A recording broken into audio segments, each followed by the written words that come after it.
Assalamualaikum warahmatullahi wabarakatuh. Halo teman-teman semua, perkenalkan nama saya Mardiatul Hasanah dengan NIM 20140400032 dari kelas Tadris Matematika B semester 3, Fakultas Tarbiyah dan Keguruan UIN Imam Bonjol, Padang. Pada kesempatan kali ini, saya akan membahas serta menjelaskan mata kuliah Strategi Pembelajaran Matematika sebagai pengganti UTS dengan dosen pengampu Ibu Nita Putri Utami, MPD. Adapun materi yang akan saya bahas pada kesempatan kali ini itu adalah sebanyak 8 buah materi, di mana materi yang pertama adalah hubungan antara model, pendekatan, strategi, metode, teknik, dan taktik. Yang kedua, strategi belajar mengajar. Yang ketiga, aliran psikologi tingkah laku. Yang keempat, teori psikologi kognitif. Yang kelima, kemampuan dasar mengajar. Yang keenam, pendekatan konstruktivisme. Yang ketujuh, pendekatan pemecahan masalah matematika, dan yang terakhir, pendekatan open-ended dalam pembelajaran matematika. Baiklah, kita masuk ke materi yang pertama, yaitu hubungan antara model, pendekatan, strategi, metode, teknik, dan juga taktik. Nah, pengertian dari masing-masingnya itu adalah model. Model pembelajaran itu merupakan seluruh rangkaian penyajian materi ajar yang meliputi segala aspek sebelum, sedang, dan sesudah pembelajaran yang dilakukan guru serta segala fasilitas yang terkait yang digunakan secara langsung atau tidak langsung dalam proses belajar mengajar. Kemudian ada yang namanya pendekatan. Pendekatan pembelajaran ini merupakan cara yang ditempuh guru dalam pelaksanaan pembelajaran agar konsep yang disajikan dapat diadaptasi oleh peserta didik. Kemudian strategi. Strategi pembelajaran adalah suatu kegiatan pembelajaran yang harus dikerjakan guru dan siswa agar tujuan pembelajaran dapat dicapai secara efektif dan efisien. Kemudian metode. Metode pembelajaran ini dapat diartikan sebagai cara yang digunakan untuk mengimplementasikan rencana yang sudah disusun dalam bentuk kegiatan nyata dan praktis untuk mencapai tujuan pembelajaran. Kemudian teknik. Nah, teknik pembelajaran merupakan cara-cara konkret yang dipakai saat proses pembelajaran berlangsung. Jadi, seorang guru itu dapat berganti-ganti teknik pembelajaran meskipun dalam koridor metode yang sama. Satu metode itu dapat diaplikasikan melalui berbagai teknik pembelajaran. Dan yang terakhir ada taktik. Taktik pembelajaran itu merupakan gaya seseorang dalam melaksanakan teknik pembelajaran tertentu yang sifatnya individual. Jadi, hubungan antara model, pendekatan, strategi, metode, teknik, dan taktik itu adalah apabila semuanya ini, yaitu pendekatan, strategi, metode, teknik, dan bahkan taktik pembelajaran, itu sudah terangkai menjadi satu kesatuan yang utuh, maka terbentuklah apa yang disebut dengan model pembelajaran. Jadi, model pembelajaran pada dasarnya merupakan bentuk pembelajaran yang tergambar dari awal sampai akhir yang disajikan secara khas oleh guru. Dengan kata lain, model pembelajaran ini merupakan bungkusan atau bingkai dari penerapan suatu pendekatan, strategi, metode, teknik, dan taktik pembelajaran. Nah, jadi gambar diagram ini itu menunjukkan bahwa model ini merupakan komponen yang paling umum dari semua istilah yang lain dan dapat dimaknai bahwa semua model dapat dilaksanakan dengan pendekatan yang beragam. Kemudian, pendekatan ini menunjukkan cara umum dalam memandang permasalahan atau objek kajian. Dalam pembelajaran, pendekatan yang dipilih akan menjadi pedoman dalam memilih komponen pembelajaran lainnya, terutama dalam memilih strategi. Nah, strategi pembelajaran itu merupakan cara yang akan dipilih dan digunakan oleh seorang pengajar untuk menyampaikan materi pembelajaran untuk memudahkan peserta didik menerima dan memahami materi pembelajaran, sehingga tujuan kompetisi dan hasil belajar dapat tercapai dengan baik. Dalam strategi pembelajaran itu mengandung penjelasan tentang metode. Nah, metode yang digunakan selama proses pembelajaran yang berlangsung. Artinya, metode pembelajaran ini merupakan bagian dari strategi pembelajaran, dan metode ini merupakan cara yang umum untuk menyampaikan pelajaran kepada peserta didik atau mempraktikkan teori yang telah dipelajari dalam rangka mencapai tujuan, yaitu agar peserta didik dapat meraih hasil belajar sesuai yang diharapkan. Dengan demikian, metode merupakan suatu komponen yang sangat menentukan terciptanya kondisi selama berlangsungnya kegiatan pembelajaran. Dalam konteks kondisi pembelajaran yang menyenangkan itu, suatu kegiatan pembelajaran tidak selalu menjamin peserta didik akan dapat belajar. Hal ini menunjukkan bahwa Sebaik apapun seorang guru dalam merancang atau mendesain suatu program pembelajaran, program tersebut tidak dapat mewujudkan ketercapaian kompetisi yang diharapkan secara optimal. Jadi, dalam metode pembelajaran itu digunakanlah yang namanya teknik. Nah, teknik ini adalah jalan, alat, atau media yang digunakan oleh guru dalam mengarahkan kegiatan peserta didik ke arah tujuan yang ingin dicapai. Sehingga dalam melaksanakan teknik ini digunakanlah yang namanya taktik pembelajaran. Jadi ini merupakan gaya seorang untuk melaksanakan teknik pembelajaran tertentu yang sifatnya individual atau cara yang digunakan seseorang atau pengajar dalam mengimplementasikan suatu teknik secara spesifik. Kemudian kita masuk ke materi yang kedua, yaitu strategi belajar mengajar.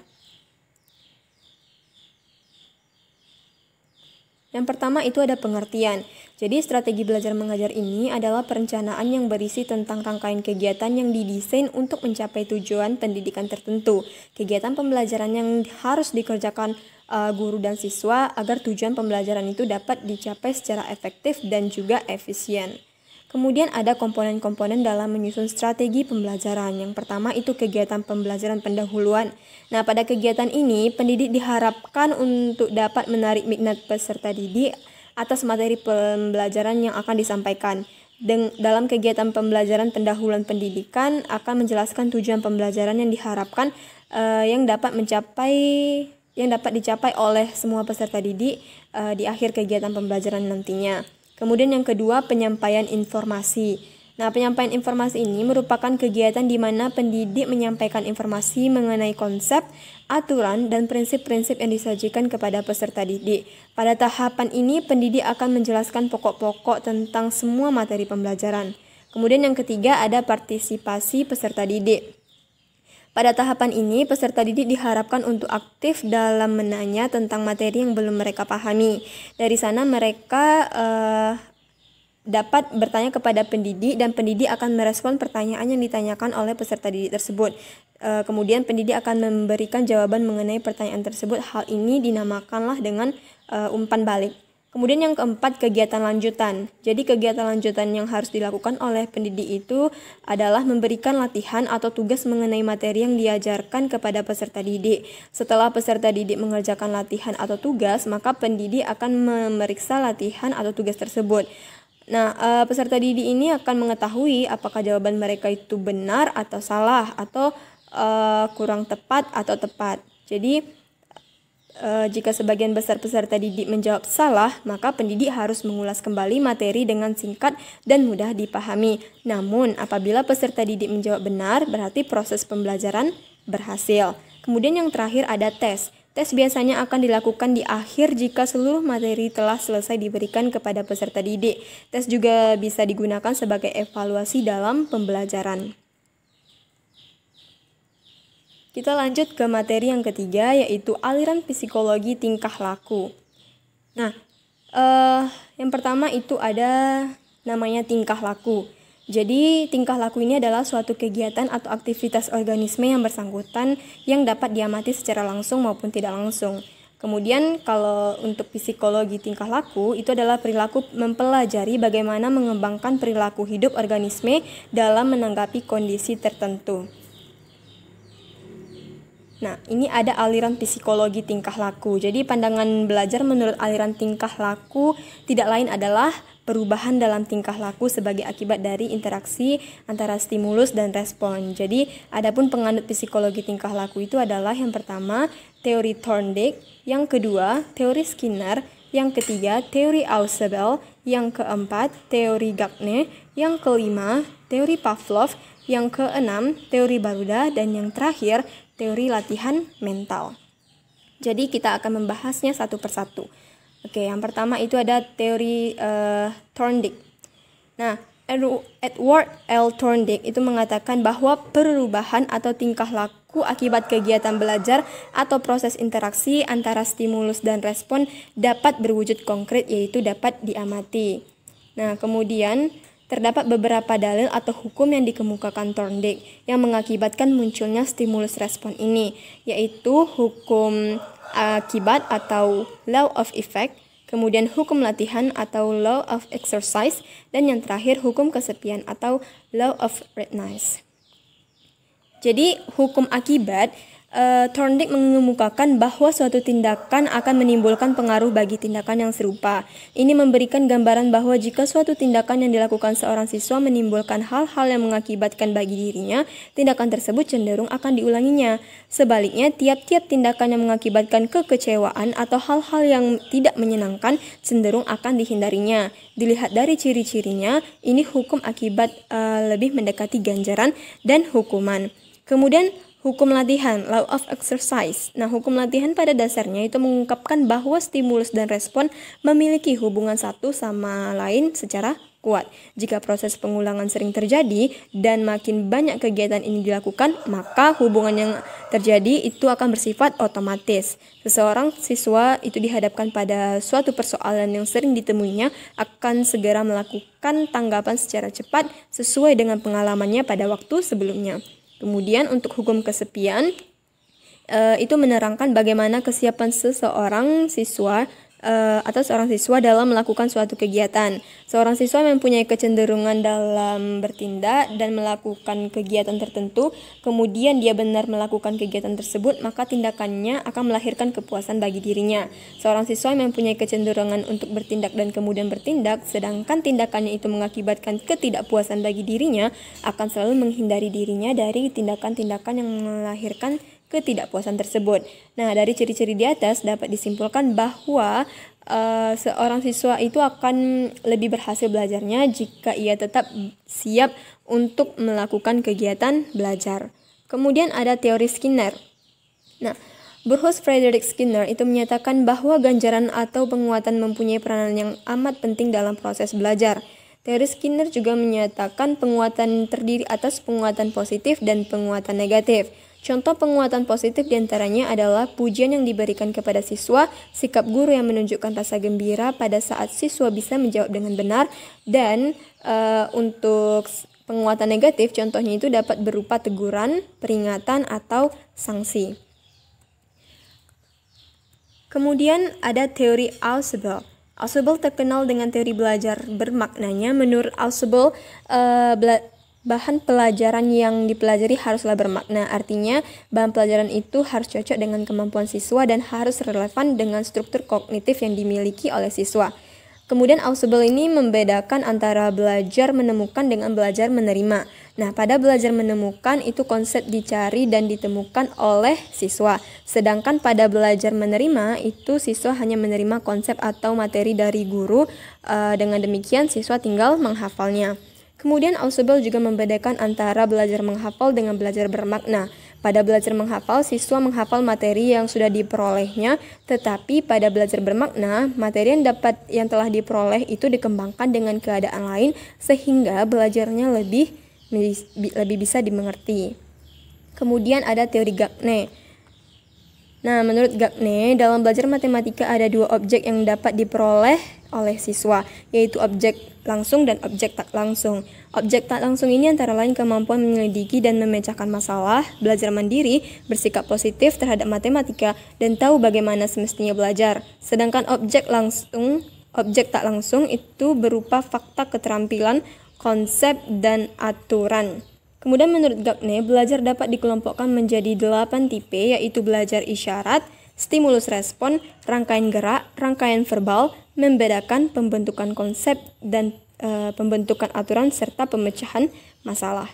Kemudian ada yang kelima, yaitu teori Pavlov.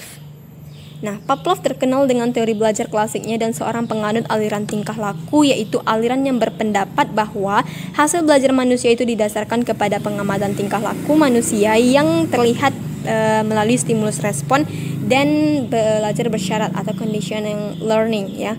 Menurut aliran ini, tingkah laku manusia termasuk organisme pasif yang bisa dikendalikan. Jadi tingkah laku manusia itu bisa dikendalikan dengan cara memberi ganjaran atau hukuman. Kemudian Pavlov mengadakan penelitian terhadap anjing. Jadi waktu Pavlov mengadakan penelitian terhadap anjing ini, dia mempelajari proses pencernaan pada anjing. Lalu mengamati anjing itu bisa melihat makanan, maka akan keluar air liurnya. Dalam penelitiannya, anjing dikurung dalam suatu kandang selanjutnya. Setiap akan diberi makanan, Pavlov membunyikan bel. Nah, ia memperhatikan bahwa setiap dibunyikannya bel pada jangka waktu tertentu, anjing itu mengeluarkan air liurnya. Akhirnya dicoba dibunyikan bel itu tetapi tanpa diberi makan. Ternyata anjing itu tetap mengeluarkan air liurnya.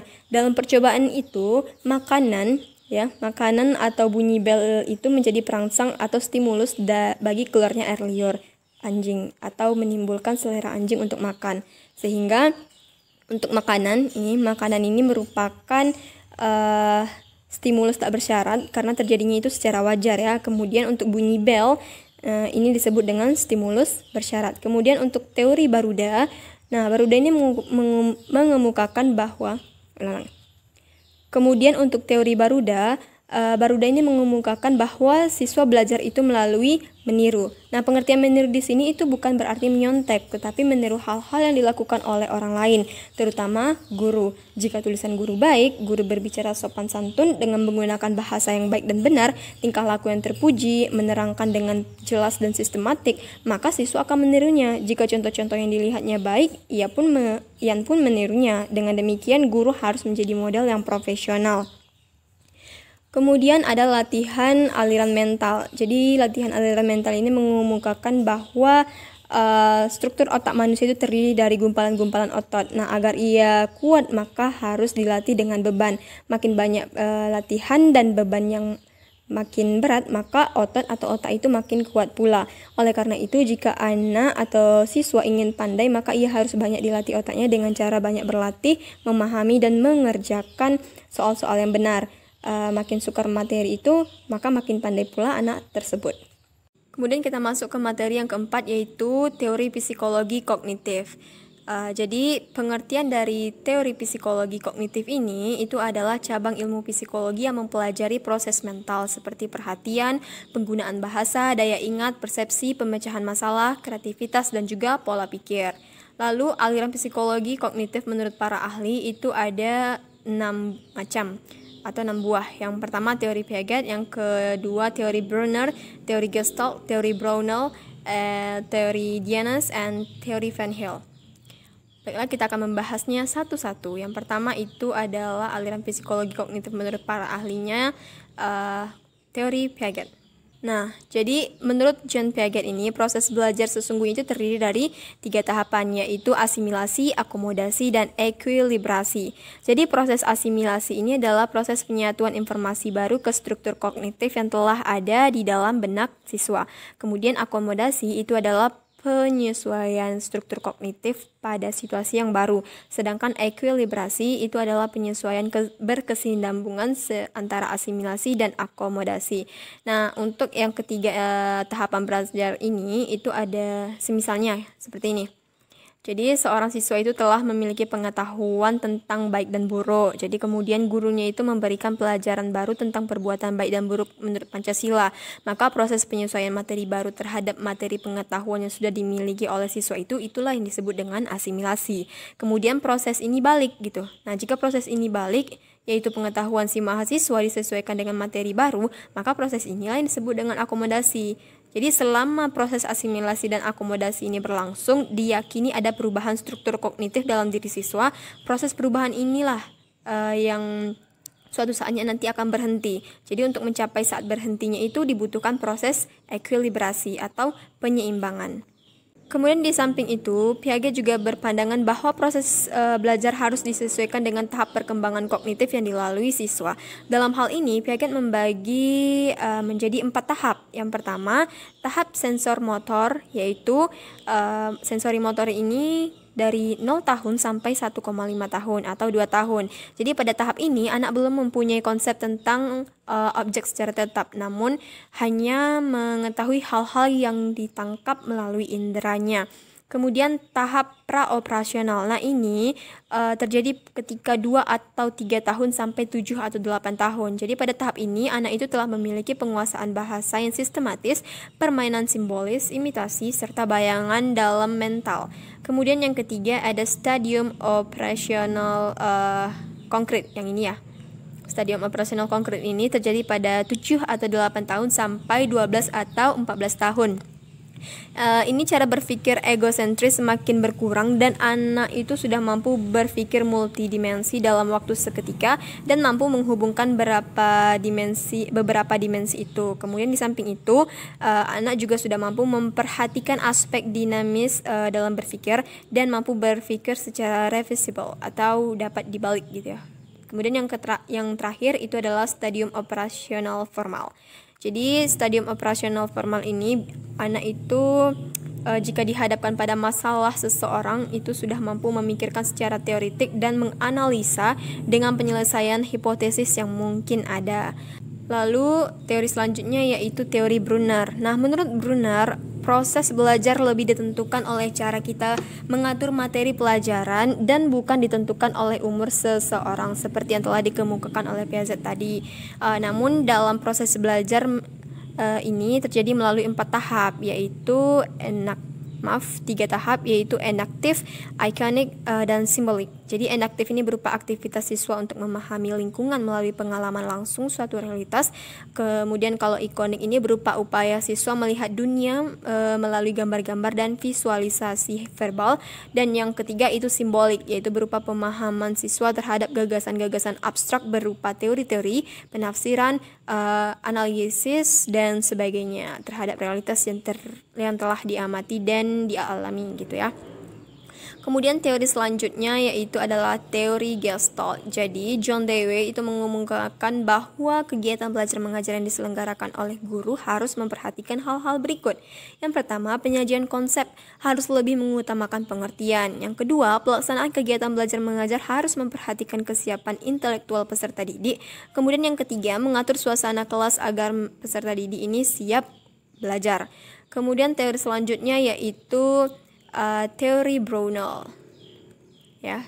Jadi W. Brownell itu mengemukakan bahwa belajar matematika harus merupakan belajar bermakna dan belajar pengertian.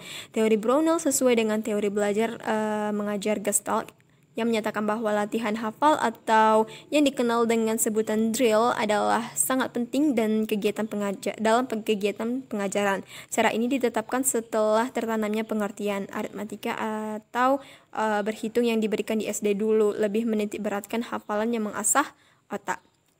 Kemudian teori selanjutnya yaitu teori Dians.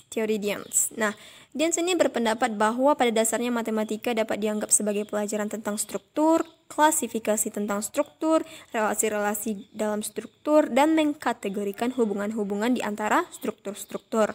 Dalam pengembangan teorinya ini diorientasikan pada anak-anak. Kemudian Dians ini membagi 6 tahap secara berurutan dalam penyajian konsep matematika, yaitu yang pertama, tahap bermain bebas. Nah, tahap bermain bebas ini merupakan tahap belajar konsep yang aktivitasnya tidak diarahkan. Pada kegiatan ini memungkinkan anak yang mengadakan percobaan atau mengotak-atik atau memanipulasi benda-benda konkret dari unsur-unsur yang sedang dipelajarinya. Kemudian yang kedua, tahap permainan. Dalam permainan yang disertai aturan, anak-anak sudah mulai meneliti pola-pola dan keteraturan yang terdapat dalam konsep tertentu. Kemudian keteraturan ini mungkin terdapat dalam konsep tertentu tetapi tidak terdapat dalam konsep lainnya. Lalu yang ketiga, tahap penelaah kesamaan sifat. Pada tahap ini, anak-anak mulai diarahkan dalam kegiatan menemukan sifat-sifat kesamaan dalam permainan yang sedang diikuti.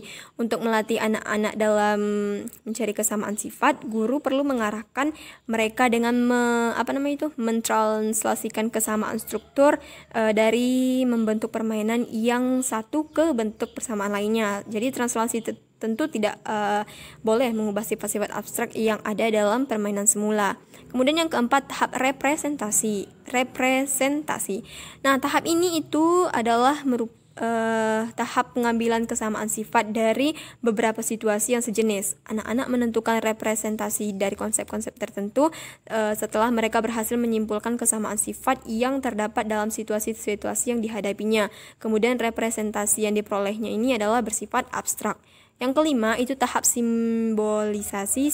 Jadi tahap simbolisasi ini termasuk tahap belajar konsep ya, yang membutuhkan kemampuan merumuskan representasi dari setiap konsep-konsep dengan menggunakan simbol-simbol matematika atau melalui perumusan verbal. Dan yang terakhir ada tahap formalisasi. Jadi dalam tahap ini anak-anak dituntut untuk mengurutkan sifat-sifat konsep dan kemudian meneruskan sifat-sifat baru dari konsep tersebut. Kemudian teori yang selanjutnya itu adalah teori Van Hill.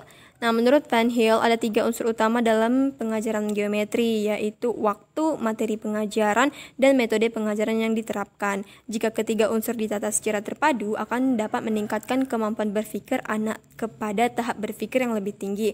Jadi Van Hill menyatakan bahwa terdapat 5 tahap belajar anak dalam belajar geometri, yaitu tahap pertama yaitu tahap pengenalan atau visualisasi. Jadi pada tahap ini anak mulai belajar mengenal suatu bentuk geometri secara keseluruhan.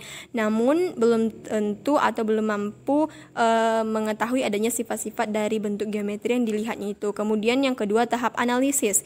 Pada tahap ini anak sudah mulai mengenal sifat-sifat yang dimiliki bangun geometri yang diamatinya. Ia sudah mampu menyebutkan keteraturan yang terdapat pada bangun geometri tersebut. Kemudian yang ketiga tahap pengurutan atau deduksi informal. Jadi pada tahap ini anak sudah mulai mampu melaksanakan penarikan kesimpulan yang kita kenal dengan sebutan berpikir deduktif, namun kemampuan ini belum berkembang secara penuh. Satu hal yang perlu diketahui adalah anak pada tahap ini sudah mulai mampu mengurutkan, ya. Kemudian yang keempat tahap deduksi. Jadi dalam tahap ini anak sudah mampu menarik kesimpulan secara deduktif, yaitu penarikan kesimpulan dari hal-hal yang bersifat umum menuju hal-hal yang bersifat khusus. Demikian pula ia telah mengerti betapa pentingnya peranan unsur-unsur yang tidak didefinisikan di samping unsur-unsur yang didefinisikan. Kemudian tahap yang terakhir yaitu tahap akurasi. Jadi dalam tahap ini, anak juga sudah mulai menyadari betapa pentingnya ketepatan dari prinsip-prinsip dasar yang melandasi suatu pembuktian. Baik, untuk materi 4 siap sampai di situ. Kemudian kita lanjut materi 5 yaitu kemampuan dasar mengajar. Nah, kemampuan dasar mengajar ini yang pertama itu adalah pengertian dari mengajar itu sendiri. Jadi mengajar ini merupakan cara yang dilakukan oleh seorang guru dalam mentransfer ilmu kepada peserta didik dengan tujuan agar peserta didik ini memiliki pengetahuan, aktif serta terampil dalam melaksanakan kegiatan pembelajaran dan juga merupakan proses penyampaian. Selain upaya menyebarluaskan dan memperkaya pengalaman belajar siswa, ialah menanam pengetahuan, sikap dan juga keterampilan. Kemudian ada yang namanya kemampuan dasar mengajar. Jadi kemampuan dasar mengajar ini itu merupakan suatu keahlian yang harus dimiliki oleh guru dalam memberikan penjelasan materi, mengelola kelas, serta keterampilan guru dalam memberikan variasi pembelajaran. Keterampilan mengajar bagi seorang guru adalah sangat penting kalau ia ingin menjadi seorang guru yang profesional. Jadi di samping harus menguasai substansi bidang studi yang diampu, keterampilan dasar mengajar juga merupakan keterampilan penunjang untuk keberhasilan dalam proses belajar mengajar. Jadi dalam pembelajaran ada 2 kemampuan pokok yang harus dikuasai oleh seorang tenaga pengajar, yaitu what to teach, menguasai materi apa bahan ajar yang akan diajarkan. Kemudian yang kedua how to teach, yaitu menguasai metode atau cara untuk mengajarkannya, begitu. Kita lanjut untuk jenis-jenis keterampilan dasar mengajar. Jadi adapun jenis-jenis keterampilan dasar mengajar yang harus dimiliki seorang guru itu adalah yang pertama, keterampilan membuka dan menutup pelajaran. Nah, keterampilan membuka pelajaran ini merupakan kegiatan yang mempersiapkan siswa sebelum pembelajaran itu dimulai, yang bertujuan untuk mempersiapkan diri dan mental peserta didik agar siap dan fokus untuk menerima pelajaran. Keterampilan membuka pelajaran itu dapat dilakukan di awal pelajaran, awal kegiatan, awal tanya jawab, bahkan dapat juga dilakukan saat memulai jalannya diskusi di kelas dan dapat juga dilakukan dalam pengerjaan soal-soal latihan. Sedangkan untuk keterampilan penutup pelajaran atau closure itu adalah kegiatan dilakukan oleh guru untuk mengakhiri pelajaran atau kegiatan belajar mengajar yang bertujuan untuk memberikan gambaran yang menyeluruh mengenai hasil belajar yang telah dikuasainya. Nah, kegiatan-kegiatan dalam menutup pelajaran ini misalnya merangkum atau membuat garis besar permasalahan yang akan dibahas, kemudian memberikan tindak lanjut dan lain-lain. Kemudian keterampilan yang kedua yaitu keterampilan menjelaskan pelajaran. Nah, dalam pembelajaran itu keterampilan menyajikan informasi secara lisan yang diorganisasi secara sistematis untuk menunjukkan adanya hubungan antara satu bagian dengan lainnya. Misalnya definisi yang contoh atau dengan suatu yang belum diketahui. Adapun tujuan dari keterampilan menjelaskan pelajaran ini adalah yang pertama, membimbing peserta didik memahami materi yang dipelajari. Yang kedua, melibatkan peserta didik untuk berpikir dengan memecahkan masalah-masalah. Yang ketiga, memberikan balikan kepada peserta didik mengenai tingkat pemahamannya. Kemudian keterampilan yang ketiga yaitu keterampilan bertanya. Nah, melalui keterampilan bertanya, guru mampu mendeteksi hambatan proses berpikir di kalangan siswa dan sekaligus dapat memperbaiki serta meningkatkan proses belajar di kalangan siswa. Dengan demikian, guru dapat mengembangkan pengelolaan kelas dan sekaligus pengelolaan instruksional menjadi lebih efektif. Jadi keterampilan bertanya itu dibedakan atas keterampilan bertanya dasar, yaitu proses pembelajaran guru yang melibatkan peserta didik dalam hal tanya jawab serta mempunyai beberapa komponen yang perlu diterapkan dalam mengajukan segala jenis pertanyaan. Kemudian yang kedua yaitu keterampilan bertanya lanjut, yaitu cara yang dilakukan oleh guru dalam memberikan pertanyaan secara berkelanjutan serta lanjutan dari bertanya dasar yang mengutamakan usaha pengembangan kemampuan berpikir siswa yang akan menghasilkan respon positif dari peserta didik. Nah, keterampilan selanjutnya yaitu keterampilan mengelola kelas. Jadi pengelolaan kelas adalah keterampilan guru untuk menciptakan dan memelihara kondisi belajar yang optimal dan mengembalikannya bila terjadi gangguan dalam proses belajar mengajar. Jadi tujuan umum pengelolaan kelas ini adalah menyediakan dan menggunakan fasilitas kelas untuk bermacam-macam kegiatan belajar dan mengajar agar mencapai hasil yang terbaik. Kemudian yang kedua yaitu keterampilan memberikan penguatan. Nah, seorang guru itu perlu menguasai keterampilan memberikan penguatan karena penguatan ini merupakan dorongan bagi siswa untuk meningkatkan penampilannya serta dapat meningkatkan perhatian. Penguatan dapat diberikan dalam bentuk verbal dan juga non-verbal. Kemudian ada keterampilan mengadakan variasi. Jadi variasi dalam kegiatan belajar mengajar adalah perubahan dalam proses kegiatan yang bertujuan untuk meningkatkan motivasi para siswa serta mengurangi kejenuhan dan kebosanan di dalam kelas gitu.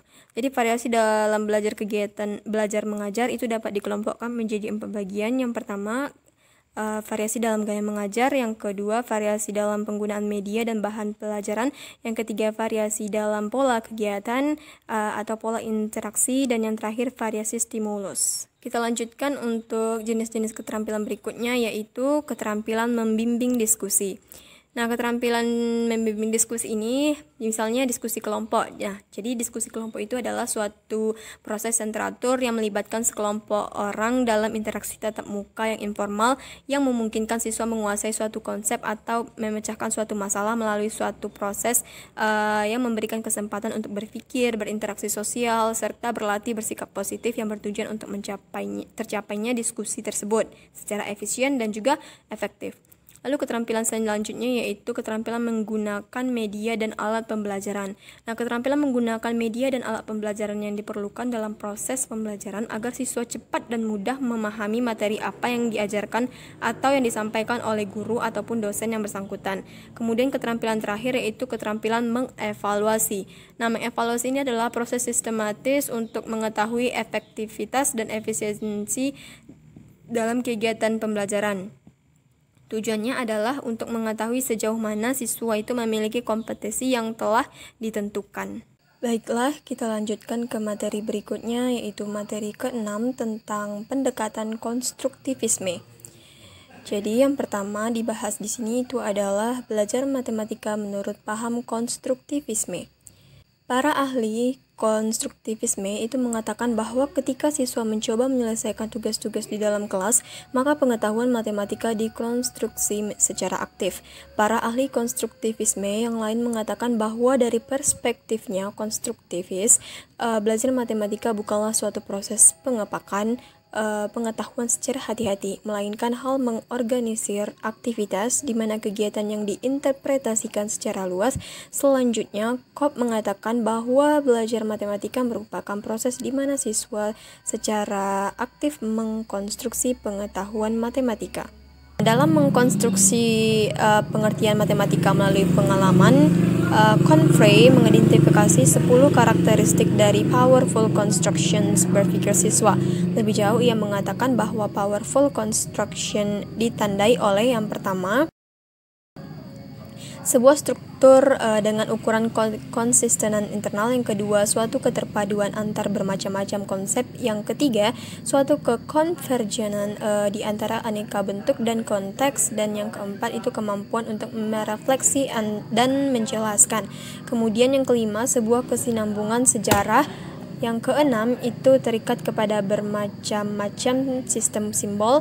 Yang ketujuh, suatu yang cocok dengan pendapat expert atau ahli. Yang kedelapan, suatu yang potensial untuk bertindak sebagai alat untuk konstruksi lebih lanjut. Yang kesembilan, sebagai petunjuk untuk tindakan berikutnya. Dan yang terakhir, itu adalah suatu kemampuan untuk menjustifikasi dan mempertahankan. Kemudian pembahasan yang kedua yaitu pembelajaran konstruktivis dalam matematika. Nah, beberapa ahli konstruktivis telah menguraikan indikator belajar mengajar berdasarkan konstruktivisme Confrey yang menyatakan bahwa matematika hanyalah sebagai alat untuk berpikir. Fokus utama belajar matematika adalah memberdayakan siswa untuk berpikir mengkonstruksi pengetahuan matematika yang pernah ditemukan oleh ahli-ahli sebelumnya. Lalu yang ketiga itu adalah implementasi dalam pembelajaran matematika. Lebih jauh lagi, Cobb and Staff menambahkan bahwa dalam pandangan konstruktivisme, guru harus secara terus-menerus menyadarkan untuk mencoba melihat keduanya aksi siswa dengan dirinya dari sudut pandang siswa. Implikasi dari perbedaan di atas menjadikan posisi guru dalam pembelajaran matematika bernegosiasi dengan siswa, bukan memberikan jawaban akhir yang telah jadi. Negosiasi yang dimaksud di sini adalah berupa pengajuan pertanyaan-pertanyaan kembali atau pertanyaan-pertanyaan yang menantang siswa untuk berpikir lebih lanjut yang dapat mendorong mereka sehingga penguasaan konsepnya semakin kuat. Kemudian pembahasan yang keempat yaitu evaluasi pembelajaran matematika menurut konstruktivisme. Dan yang kelima, posisi pengajaran konstruktivis di antara pendekatan lain.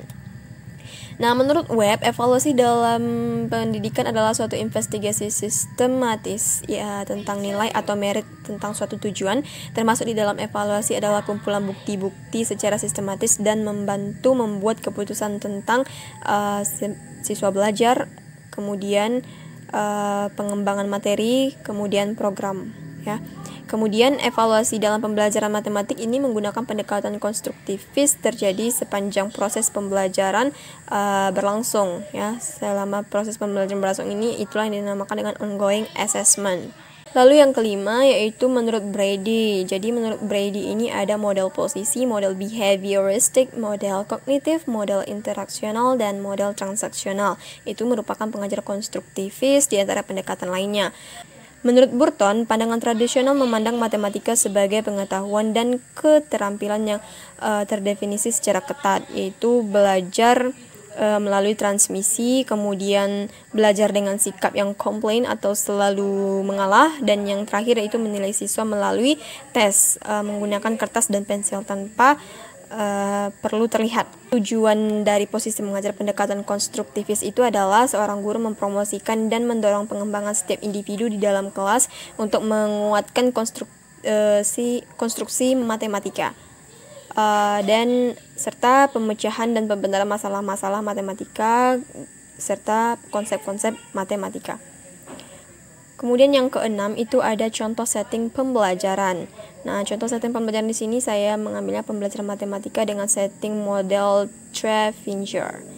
Nah, di sini ada langkahnya. Yang pertama itu pendahuluan, kemudian kegiatan inti yang terdiri dari basic tool dan juga practice with process. Jadi di dalam langkah pendahuluan, kegiatan guru itu yang pertama menyampaikan atau menjelaskan tujuan yang akan dicapai setelah pembelajaran. Kemudian kegiatan siswanya itu mendengar penjelasan guru.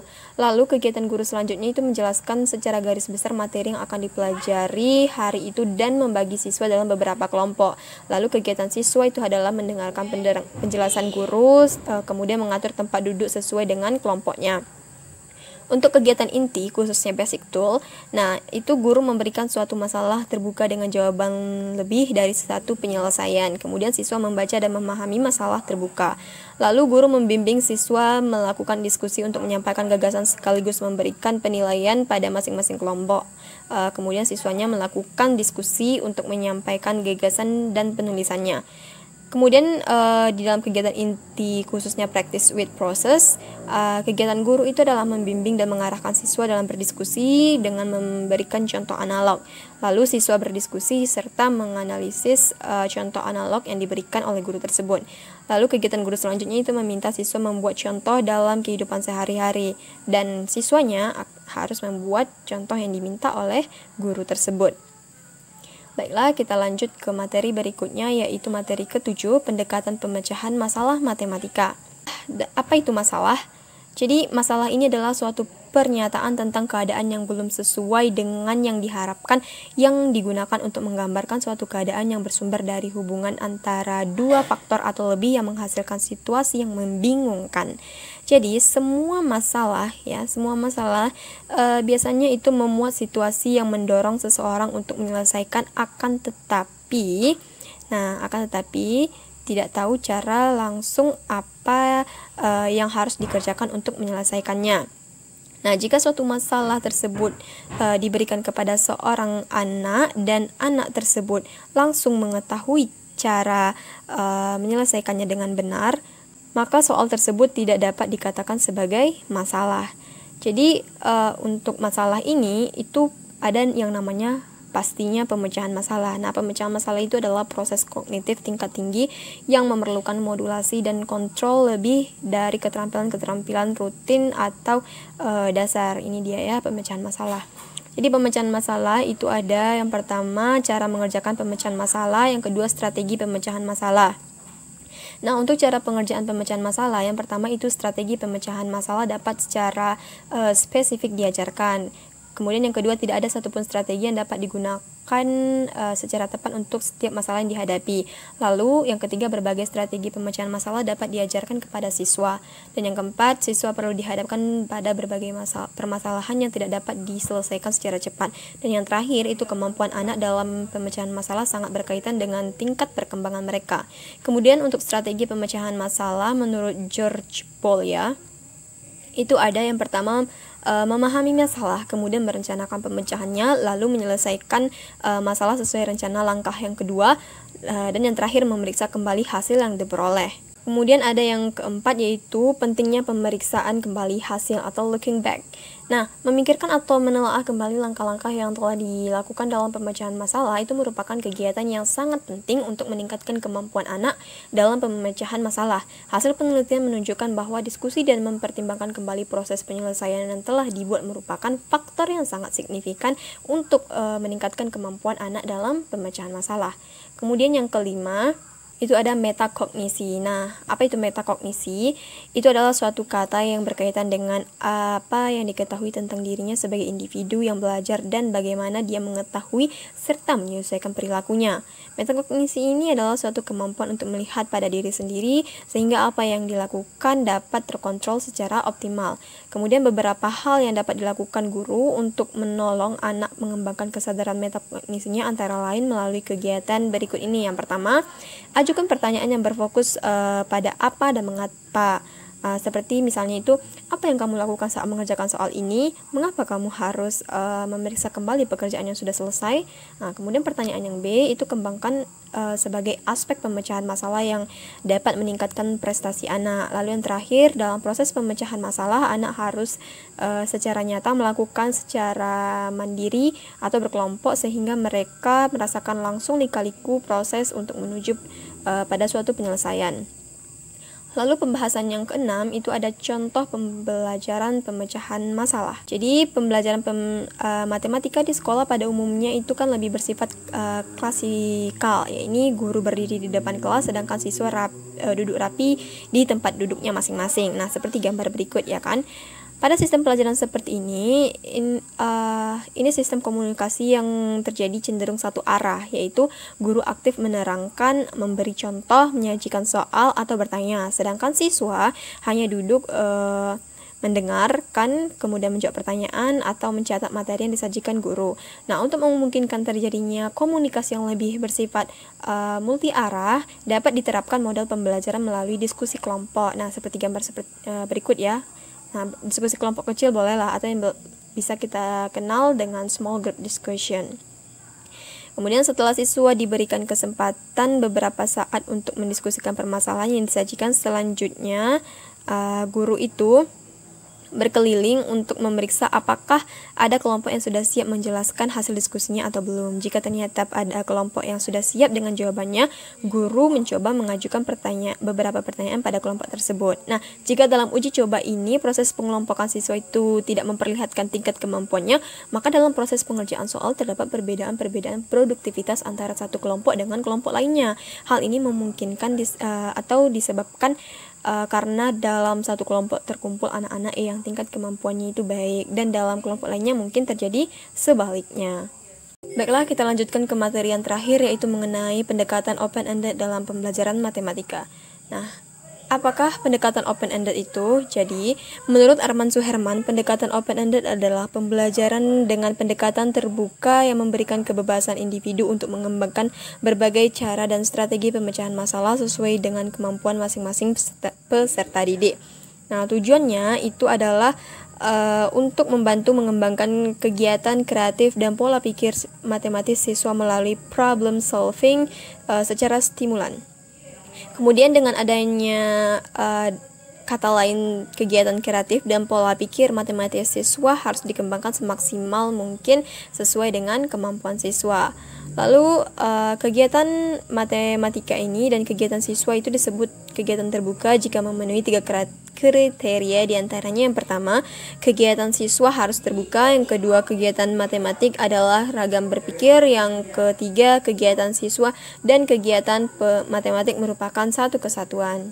Baiklah, kita masuk ke pembahasan yang kedua, yaitu mengenai orientasi pendekatan open-ended dalam pembelajaran matematika. Jadi banyak kegiatan berpikir yang sulit yang tidak terlepas dari matematika ya, seperti memahami suatu konsep matematika, memecahkan permasalahan matematika, mengkonstruksi suatu teori, atau menyelesaikan permasalahan dengan menerapkan matematika. Jadi kegiatan berpikir seperti ini itu disebut dengan kegiatan matematika. Jadi model matematika ini berawal dari dua dunia, yakni dunia nyata dan dunia matematika. Dan adanya masalah dalam dunia nyata ini yang harus dipecahkan untuk problem matematika, dan juga kondisi dan hipotesis itu diformulasikan dari pengalaman-pengalaman dalam dunia nyata dan diterjemahkan ke dalam bahasa matematika melalui proses abstraksi, idealisasi, dan implikasi sehingga teori mungkin teraplikasi. Jadi pada tahap di mana dunia siswa mencoba memformulasikan kembali masalah yang menurutnya sesuai pada saat ini, itu terjadilah proses yang dinamakan dengan aksiomatisasi. Nah, perlu diingat bahwa dalam kegiatan matematika yang utuh, itu siswa memerlukan cukup waktu untuk menggunakan pengetahuan dan pengalamannya.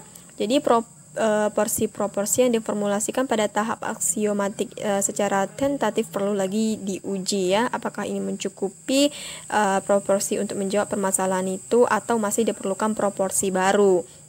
Dengan kata lain, memungkinkan kita untuk menerjemahkan proporsi tertentu dan pada dunia nyata ke dalam salah satu sistem aksiomatik jika tidak menambahkan proporsi yang lain pada kondisi atau hipotesis menjadi suatu harusan gitu ya. Nah, misalnya saja gini. Jadi di SMU kelas awal itu dibahas gerak benda dalam suatu ruang yang secara matematik dapat dipandang sebagai suatu fungsi dari waktu, karena siswa sebelum mendapat teori yang diperlukan untuk deduksi mengenai kecepatan dan percepatan dalam gerak benda, maka dalam hal ini siswa dapat mengkonstruksi suatu teori mengenai turunan fungsi dari kecepatan. Hal inilah yang membuat kalkulus penting diperkenalkan pada tingkat SMU. Baiklah, kita lanjut ke pembahasan yang ketiga, yaitu mengkonstruksi problem. Nah, beberapa hal yang perlu yang dapat dijadikan acuan dalam mengkonstruksi masalah antara lain sebagai berikut. Nah, yang pertama itu sajikan permasalahan melalui situasi fisik yang nyata di mana konsep-konsep matematika dapat diamati dan dikaji siswa. Kemudian yang kedua, soal-soal pembuktian dapat diubah sedemikian rupa sehingga siswa dapat menemukan hubungan dan sifat-sifat dari variabel dalam persoalan itu. Kemudian yang ketiga, sajikan bentuk-bentuk atau bangun-bangun geometri sehingga dapat membuat suatu konjektur. Lalu yang keempat, sajikan urutan bilangan atau tabel sehingga siswa dapat menemukan aturan matematika. Dan yang terakhir, berikan beberapa latihan serupa sehingga siswa dapat menggeneralisasi dari pekerjaannya. Kemudian pembahasan yang keempat yaitu mengembangkan rencana pembelajaran. Jadi ada 3 hal yang harus diperhatikan dalam pembelajaran sebelum problem itu ditampilkan di kelas. Nah, yang pertama itu apakah problem itu kaya dengan konsep-konsep matematika dan berharga? Jadi problem itu harus mendorong siswa untuk berpikir dari berbagai sudut pandang. Kemudian yang kedua, apakah level matematika dari problem itu cocok untuk siswa gitu. Jadi pada saat siswa menyelesaikan problem open-ended, maka mereka harus menggunakan pengetahuan dan keterampilan yang telah mereka punya. Kemudian yang terakhir, apakah problem itu mengundang pengembangan konsep matematika lebih lanjut? Nah, gitu ya. Dan yang terakhir itu, problem itu harus memiliki keterkaitan atau dihubungkan dengan konsep-konsep matematika yang lebih tinggi sehingga dapat memacu siswa untuk berpikir tingkat tinggi. Kita selanjutnya yaitu mengenai keunggulan dan kelemahan pendekatan open-ended. Jadi yang pertama itu keunggulan pendekatan open-ended. Nah, keunggulannya itu adalah yang pertama, siswa berpartisipasi lebih aktif dalam pembelajaran dan sering mengekspresikan ide. Kemudian siswa memiliki kesempatan lebih banyak dalam memanfaatkan pengetahuan dan keterampilan matematik secara komprehensif. Yang ketiga, siswa dengan kemampuan matematika rendah itu dapat merespon permasalahan dengan cara mereka sendiri. Lalu siswa secara intrinsik termotivasi untuk memberikan bukti atau penjelasan. Dan yang terakhir itu siswa memiliki pengalaman yang sangat banyak untuk menemukan sesuatu dalam menjawab permasalahan. Nah, di samping keunggulannya yang dapat diperoleh dari pendekatan open-ended ini, terdapat juga beberapa kelemahan. Di antaranya, membuat dan menyiapkan masalah matematika yang bermakna bagi siswa bukanlah pekerjaan yang mudah. Kemudian yang kedua, mengemukakan masalah yang langsung itu dapat dipahami siswa sangat sulit, sehingga banyak siswa yang mengalami kesulitan bagaimana merespon permasalahan yang diberikan. Kemudian, siswa dengan kemampuan tinggi itu bisa merasa ragu atau mencemaskan jawaban mereka. Lalu yang terakhir, mungkin ada sebagian siswa yang merasa bahwa kegiatan belajar mereka tidak menyenangkan karena kesulitan yang mereka hadapi. Oke, itu pembahasannya mengenai keunggulan dan kelemahan. Kita lanjutkan mengenai contoh pendekatan dari open-ended. Nah, dalam suatu keadaan itu guru membuat soal yang dibagi, ini misalnya ya. Jadi ada suatu keadaan yaitu guru membuat soal yang dibagi menjadi 2 masalah, di mana kelompok A itu harus membahas masalah grafik dan juga tabel, sedangkan untuk kelompok B mereka itu membahas masalah bentuk aljabar yang menyatakan fungsi. Nah, oke. Jadi pertanyaan untuk kelompok A itu ada ini. Manakah fungsi-fungsi bentuk aljabar pada kelompok B yang tabelnya seperti pada lembar pertanyaan kalian? Nah, kemudian untuk pertanyaan B atau kelompok B itu adalah manakah di antara fungsi-fungsi aljabar yang grafiknya merupakan grafik pada kelompok A. Jadi dari permasalahan yang diberikan ini, yaitu permasalahan yang diberikan kepada kelompok A dan kelompok B, maka contoh respon atau respon yang diharapkan pada soal kelompok A itu adalah seperti ini. Nah, sudut pandangnya misalnya perubahan rasio, berarti respon siswanya seperti ini. Bila X naik, maka Y pun naik, nah, dan sebagainya. Kemudian untuk sudut pandang pertanyaan, nah, mereka bisa bertanya, fungsi tersebut berbentuk Y dan sama dengan AX. Kemudian untuk sudut pandang grafik, mereka menjelaskan grafiknya itu bagaimana. Dan untuk sudut pandang range, berarti range-nya itu tak terhingga gitu. Kemudian respon yang diharapkan pada soal kelompok B itu adalah seperti ini. Nah, sudut pandangnya, perubahan rasionya begini, pernyataannya, grafik, dan range. Ini adalah contoh pendekatan dari open-ended tersebut. Baik, sekian penjelasan dari materi yang saya sampaikan. Jika ada salah dan kurangnya, saya mohon maaf. Dan saya akhiri dengan Alhamdulillahirrabbilalamin. Assalamualaikum warahmatullahi wabarakatuh.